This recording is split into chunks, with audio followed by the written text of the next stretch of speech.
Marvel Rivals adding 4 fantastic new characters in Season 1, Tango Gameworks rebrands following Krafton acquisition, and Call of Duty Squid Game crossover locks the best rewards behind a premium battle pass.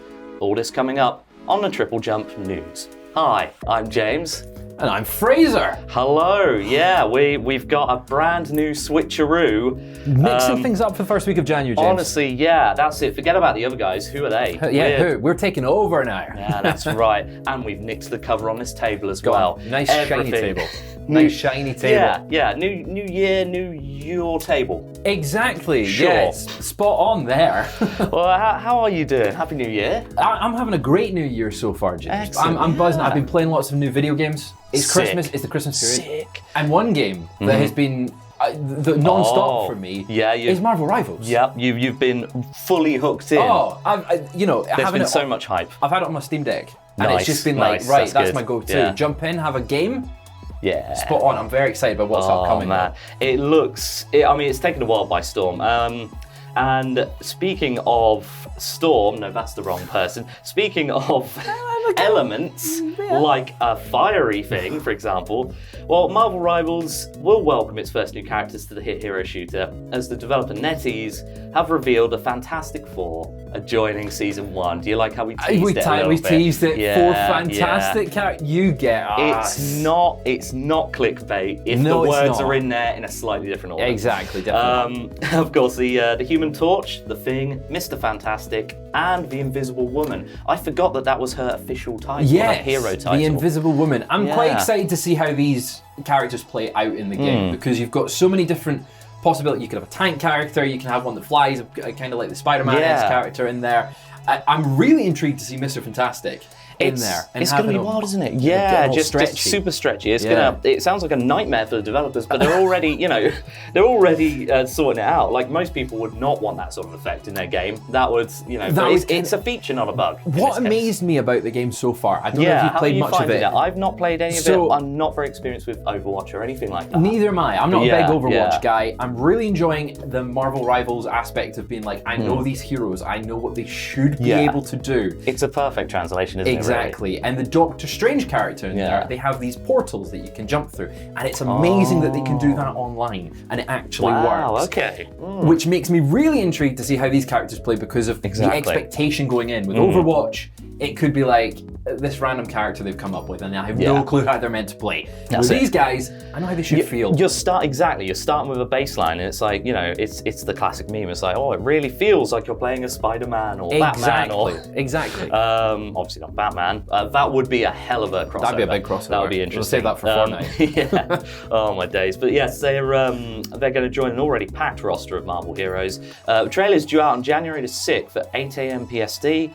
And I should reveal more about the so-called Marvel's First Family. Again, it's a big year for them. Yeah, it's huge. Yeah. It's there's always a Marvel movie coming out. Like if it's a week in, there's not something Marvel related. There's gonna be something. Yeah, something is off if you're not having something Marvel related. But it's probably very smartly tied in. It's very smartly tied in, and they've released an artwork of them, so we know the visual style of them is very in fitting with Marvel Rivals. And they've got their sidekick robot Herbie. Again, of course. Trying to bring that character back into the zeitgeist. It wasn't in the films that came out, like Fant Four Stick. Because I'm not aware of this. Unfortunately, I'm more aware of the terrible films. So the terrible films don't include Herbie, but Herbie is included here. Nightmare. I'm unsure whether Herbie will be a playable character. I can't imagine if Herbie will be. Yeah, I mean, you've got Big Jeff, the land shark. How experienced are you with him? When you say Big Jeff, all I think of is Jeff Keighley. So maybe he'll be in there. Different Jeff. Big Jeff, the land shark. What a god, a good lad. Hero. What a god of a character. He's a lovely lad. I'm very excited for this one, but I think with going, it's very interesting going into season 1 of this game. When you compare it, as you said, to Overwatch, they're adding 4 characters here in one season. Yeah, Overwatch didn't do that. This is it. It feels like quite a crazy. Like they've already got just a huge amount of people from what I'm aware of. Again, I'm not too sort of savvy with the with the game's roster at the minute, but they've got basically an unlimited choice to pick from. And it's crazy. So this sort of cadence of like releasing that many heroes all in one go. And like season 0 is like, you know, the little pre-season, I guess. Yeah. Hasn't lasted too long. I mean, that was, you know, inspired by Doctor Doom and all this stuff. So obviously that's a natural, like, natural progression onto the Fantastic Four. Yeah. It's very interesting. Well, previous leaks have also suggested that Ultron may show up in Rivals, at which, you know, he's now. Yeah. They've not confirmed this, but Ultron being in there, I think there's some voice. It's a dialogue that's been leaked for him, and it's all aimed at Tony Stark, and folk are getting a little bit annoyed because it erases the original character of Ultron that went after Ant-Man. After Hank Pym. Yes. But I think this is a great addition for the game of Marvel Rivals. I think it's going to be, no pun intended here. Oh. Well, actually, fully intended. Fantastic. You'll have to explain that one to me. I don't get it. I'll tell you after. Brilliant. Excellent. Well, hopefully they can compete with Jeff the Landshark. Who knows? Speaking of competing or doing a terrible job, that's speaking of terrible jobs of a segue. Tango Gameworks are back and competing. Tango Gameworks have rebranded following their Krafton acquisition. So famously the studio behind Hi-Fi Rush, Tango Gameworks, they've confirmed their rebrand. They will now go by the name of Tango Gameworks Inc. They add that like right. Monsters Inc. Exactly, it's like Monsters Inc. Hopefully not like Monsters University, terrible film. Yeah. Just throwing it out there. Whoa! I actually enjoyed that one. Oh man, it's not as bad as The Good Dinosaur. I mean, it's not as good as the first one. That's true, yeah. But yeah, so Tango Gameworks, supposedly a small change, but it's pretty significant. Yeah, right? it's the first big thing that we've seen from the studio since the takeover. Obviously, the thing was shut down by Microsoft, now being taken over by Krafton. I think there was a lot of worries about what this would mean for the studio and how this would change the studio going forward, but it looks like they've just done a little name change and they've got some of their IP just back. Right back at it. Yeah, we exactly. know they've got that Hi-Fi Rush. Honestly, we know they've got that. Hi-Fi Rush releasing 2 years ago. It was a lot of fun. I really enjoyed it. So good, yeah. Dropped out of nowhere, quite literally. Yeah. They just went, hey, it's on Shadow Game Pass. Dropped, boom. Out right now, play it. And subsequently, you know, went on to win a bunch of awards. Well, it won, what was it, Best Audio Design at the Game Awards in 2023. Got Best Animation at BAFTAs. Got a bunch of nominations. So many things. Crazy very, very underrated game that I think a lot of people forget about. With Tango Gameworks, though, about this change, they said in the official post, we're excited to continue crafting games that bring joy to players around the world. Thank you for your continued support as we embark on this new journey. I think, it's a positive statement from them. They're happy they're not dead. Yeah, exactly. Let's face it, the company was dead. Man. And it was back. Yeah, I memean, obviously it was hugely controversial when Xbox axed them midway through last year. It was around midway last year. Last year. And it was really surprising as well, given, you know, as we mentioned, the awards and also, you know, the hugely positive reception by Xbox and PlayStation players. It got ported to PlayStation as well. It's just lovely to see, amidst all of the bad news and all of the layoffs and everything, that these guys can not just get back to work, but get back to work on something that was already halfway through development.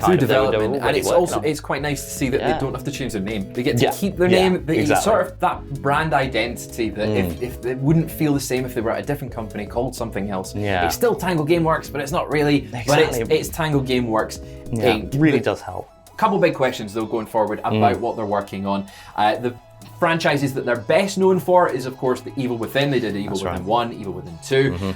Also, Ghostwire Tokyo. Now, that was a strange one. It was a PlayStation exclusive for a little while. Then it was ported to Xbox. They don't have the rights to that. It was around that sort of crossover. Yeah, it was around that time of that big purchase with Bethesda, and so they had, you know, prior deals that they had to abide by, and then and they've got that. But yeah, as you say, those franchises stay under Microsoft, unfortunately. But we know the talent's there. We know the talent's there, and they can just make their own thing. Would you like to see them continue with this Hi-Fi Rush sort of cool art style, the rhythm games, or? I mean, I personally love their horror stuff. Would you want to see them pivot back to horror? This is the thing. I've not played much of their horror stuff, but that's what they're hugely known for. I mean, their director moved on a little while ago. I forget his name now. So perhaps would make it a little bit easier for them to just carry on with the Hi-Fi Rush angle, and they've got, they're onto a winner with it, I think. 100%. And hopefully, if Krafton can keep that support going, then more as success. you said, it was a shame they got closed it's with through exciting. production, but we know they are working on that Hi-Fi Rush sequel. It's great to see what they're doing. It's one of those ones that, like I said, I've jumped into occasionally. I've got it on my Steam Deck again. The colours look incredible. Oh man, I just want to see Steam more. I'm Deck, loving the Steam Deck. I just love it. I just want to name drop it in any chance I can get. Steam Deck. Fraser, recent owner of a Steam Deck. There's one thing that annoys me about the Steam Deck. Yeah. And it's that I can't play Call of Duty on it. Oh, I can't play Call of Duty because it's What a got that shame. anti-cheat. Of course.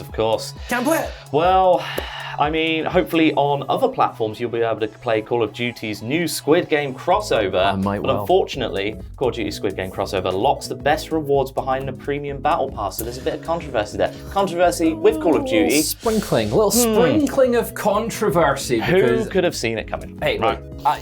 So Activision is planning to charge players for an extra premium Game Pass Battle Pass subscription. Yeah, it gets all very wishy-washy with these battle passes at the best of times anyway. But exactly. Do you sign up for? Have you signed up for any battle passes at all in any games? I don't like, but I have done like a couple of times in the past. It's been a while. I think maybe the first couple of Apex Legends ones, I was big on that when it first came out. Yeah. I still sucked, but it was still terrible. I'm not paying money for a game that I suck at. I've got to have the guarantee if I'm paying the money to get those to get those rewards. Like, don't make it a skill issue as well. Come on. Yeah.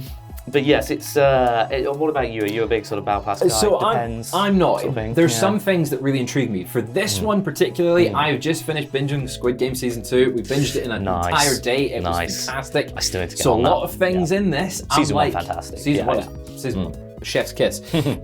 A lot of things in this battle pass, I'm like, oh, that is really interesting. I really would like to try that. Maybe get that for Call of Duty. This is the first Call of Duty in a while that I've actually really, really enjoyed. Honestly, the multiplayer is great. I just smashed out of the can't park. justify paying for a battle pass. Now this is it. It says in the blog on top of that, yeah. Exactly. It says in the blog, a new game and event stacked with themed rewards and multiple limited time modes for multiplayer, zombies, and Warzone. That's fine. That's in the standard. Yeah. That's the fair standard enough. stuff in there. You get new bundles in there with the pink guard outfits, the VIPs, and obviously you get the actual contestant uniform. Yeah. It's just a shame that the new controversial editions of this new battle pass as a premium track, which costs 1,100 COD points, or how much in real money? Oh, it's about $9.99 according to my local exchange rate. Honestly, the fact that they're still doing COD points is news to me as well. We need to see an end to that sort of extra premium currency. The currency within games. It's silly. Yeah. It's ridiculous. But yeah, so that's an extra tenner on top of what you're paying for, I presume, the Battle Pass as well. Yes. On top of the cost of Game Call Pass of Duty. and Call of Duty. Yeah, assuming you haven't got Game Pass either or, really. Now, I'll read you these things, James. That's in the premium Battle Pass. Let me know if there's anything that actually would make you buy this pack. I'll get my wallet out. Right, get your wallet ready. Okay, so the purchase of the premium track to access the ability to unlock additional theme rewards includes the instant reward. Instant reward, That's James. right. Okay. High Authority XM4 Assault Rifle Blueprint plus blueprints for the knife. Oh yes. GS45 pistol and SOG SMG, as well as a concussion grenade equipment skin, a finishing move, the throwdown emote, and the Who's Left Talking gun screen. And more. And there's more. And there's more. And there's more. Wow. Personally, none of them jump out to me as much. Maybe the throwdown. Look. I mean, a skin for a concussion grenade. That's blowing my mind right now. That's the one that's really gonna sell me on this. They really have monetized everything. Yeah, we should have some of that for the game we're coming out with. Yeah, the TJ game. I mean, there's going to be multiple DLCs, potentially a Horse Armor DLC. You never know. We scoop on this one. Yeah, exactly. It's an extra bonus scoop. Lovely, isn't it? Of course, you can complete the premium track to turn the tide on other competitors. A little bit of extra detail. You can get the ultimate mastery reward, which is the frontman operator. And you can become the leader of the Pink Guards with that.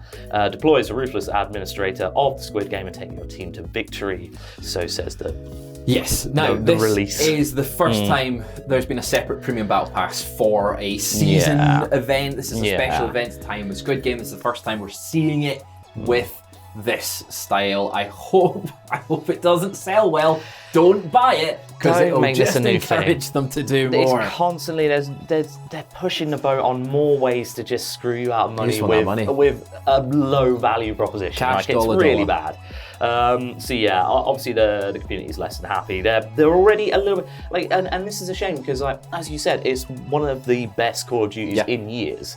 And yet there's still, the usual sort of slew of problems, especially with online, reports of rampant cheating, failing anti-cheat issues, connection problems, all that sort of stuff. All that stuff. Now, if you want to get your hands on this Squid Game stuff, you can do so starting today, January 3rd, 10 a.m. Pacific time, which is around about 8 p.m. I want to say. Yeah. Maybe a bit earlier. I don't know the full-time conversions. And it ends January 24th at 10 a.m. Pacific time. I maybe will give this a go and do the free. Yeah, I mean, it's worth trying the free one if it's available anyway. And like a little bit of extra skins. That's the game we're playing these days. That's the shtick. But we're used to it by now. Exactly. But let us know what you think about the news. I mean, the Marvel Rivals. Are you guys playing any of the multiplayer? Are you playing more Hi Fi Rush again? You should. Who knows? You definitely should. Just don't buy the pass. Do you have a Steam Deck? If so, tell us, especially Fraser. Yeah, tell me. Let me know. Let us know. And stay tuned for regular news. Should be on Mondays, Wednesdays, and Fridays. And of course, this weekend is Worst Games Weekend as well. Thank you very much for tuning in. Thank you very much, Fraser, for coming in. The hardest working man in. I need to rephrase that. The hardest working man in showbiz. I'll take that. Yes, and maybe at some point the other slackers will come back in. Maybe. We'll see. Who knows? See you later. Thank you very much. Bye.